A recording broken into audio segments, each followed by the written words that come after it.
మొత్తానికైతే చివరికి మనం కొండ దిగువ ప్రాంతానికి ప్రధాన రహదారి దగ్గరికైతే రావడం జరిగింది. ఇగో చూస్తున్నారుగా మీరైతే ప్రజలైతే వస్తున్నారు.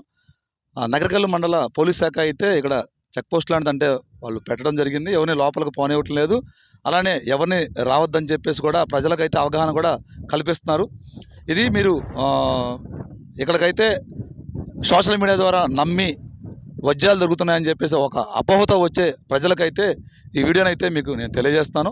అనవసరంగా వచ్చి ఇక్కడ పోలీస్ శాఖ సమాధానం చెప్పుకోవాలి, లోపలికి వెళ్ళిన తర్వాత మీకు భోజనానికి సమాధానం చెప్పుకోవాలి, మంచిని సమాధానం చెప్పుకోవాలి, ప్రతి ఒక్కదానికి సమాధానం చెప్పుకోవాలి, చిక్కుల్లో ఇరుక్కోవాలి. ఎవరో మాటలు నమ్మి సోషల్ మీడియా ద్వారా అనవసరంగా ఇక్కడ వజ్రాలు దొరుకుతున్నాయని చెప్పేసి అనవసరంగా వచ్చి మీ ఖర్చులు పెట్టుకొని మీరు ఇబ్బందులు అయితే పడద్దు. ప్రజలను అయితే మొత్తాన్ని కూడా పోలీస్ శాఖ ఆధ్వర్యంలో అయితే ప్రజల్ని తమ ఇళ్ళకైతే పంపించేస్తున్నారు. అనవసరంగా ఇంత దూరం వచ్చి లేనిపోని చిక్కులు అయితే ఇరుక్కోవద్దు. ప్రజలకు ఇదే మా విశ్లేషణ ఛానల్ ద్వారా అయితే సందేశం అయితే. థ్యాంక్ యూ, ధన్యవాదాలు.